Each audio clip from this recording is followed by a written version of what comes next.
Olá, vamos dar continuidade aqui ao capítulo 8 da carta de Paulo aos Romanos. Eu vou reler a última frase que eu li na semana passada, porque eu li ela muito rapidinho, eu acho que ela merece mais atenção. Portanto, irmãos, somos devedores não à carne, para vivermos segundo a carne, segundo a matéria, segundo a vida material.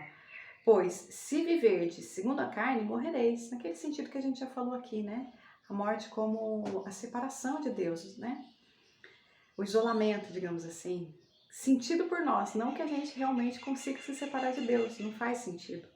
Mas se pelo Espírito fizerdes morrer as obras do corpo, vivereis, Então aqui ele chama de obras do corpo. Aquilo que a gente vive materialmente, A fome, a sede, e também as emoções mais pesadas, a raiva, a tristeza, ou mesmo as paixões, Que aqui no Espiritismo a gente sempre fala com um certo desprezo pelas paixões, porque elas costumam deixar nossa consciência um pouco como se tivesse uma nuvem, A gente não vê as coisas direito. Então, essas são coisas num olhar muito materializado. Mas se a gente conseguir superar isso, Superar as obras do corpo, aí sim a gente se reencontra com Deus e continua a nossa jornada. E aí ele diz, todos os que são conduzidos pelo Espírito de Deus são filhos de Deus. Então, conforme a gente vai se deixando guiar por Deus, Por essa voz divina que está em todo lugar, que está dentro da gente, a gente vai sentindo essa paternidade divina. A paternidade é muito utilizada nos textos bíblicos, Para falar do cuidado, da proteção e da orientação. Aqui a paternidade, a gente pode pensar nesse sentido, Muitas vezes a gente fica perdido, poxa, eu não sei o que eu faço.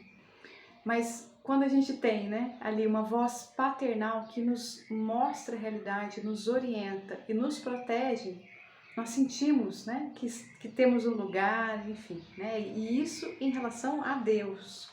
Com efeito, não recebestes um espírito de escravos para recair no temor. Nós não, o espírito que habita em nós, ele não está aqui para que a gente caia na escravidão, é pelo contrário, é para superar as nossas dificuldades. Mas recebestes um espírito de filhos adotivos, pelo qual clamamos, Abba, Pai. Abba, Pai, é a oração que Jesus fez, no momento ali do horto. O próprio Espírito se une ao nosso Espírito. Aqui o próprio Espírito, o Espírito está em letra maiúscula. Então ele está falando do Espírito de Deus. O próprio Espírito de Deus se une ao nosso Espírito para testemunhar que somos filhos de Deus. E aqui como a gente está, no campo da doutrina espírita, a gente pode pensar que a espiritualidade amiga, a espiritualidade maior, que são os espíritos que continuam trabalhando para o bem, no plano espiritual, e isso é contínuo, muito contínuo. Vários livros nos contam isso. Não há aquela estagnação de ser um anjo e viver só de música. Não é isso, Aquilo foi só um símbolo, para dar uma sensação do prazer que é fazer o bem. Mas fazer o bem é algo contínuo, Então, os espíritos superiores, ou os espíritos trabalhadores do bem, eles vêm nos auxiliar nos momentos mais difíceis. Então, quando ele diz, olha, diante do clamor de Jesus, ali no momento, em que ele foi entregue, ali naquele caminho ali da crucificação, o próprio Espírito de Deus vem, A gente sabe que vem. E aí, para a gente pensar nos nossos momentos difíceis, que como somos ainda muito materiais, às vezes a gente não percebe, grande parte das vezes nós não percebemos, que na hora mais difícil é a hora que a gente mais tem apoio, E se somos filhos, somos também herdeiros. Aqui ele está alargando a metáfora, Então, quem é filho de alguém costuma herdar, o que a pessoa tem.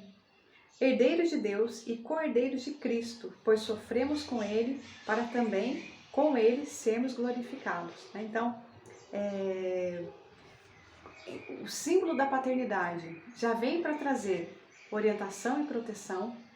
O símbolo da herança é para dizer que há uma continuidade. Então, eu estou vivendo coisas difíceis agora, mas isso vai não só passar, como vai ter um sentido para que isso tenha acontecido, e a minha vida vai continuar na sua transformação na direção de Jesus, né? Na direção à vontade divina, porque eu sou herdeira, eu tenho uma herança a receber, ela não está aqui agora, é uma herança futura. Né? Então, nesse sentido que a gente pode pensar aqui as metáforas que o Paulo traz. Então, vamos parar aqui, semana que vem a gente continua.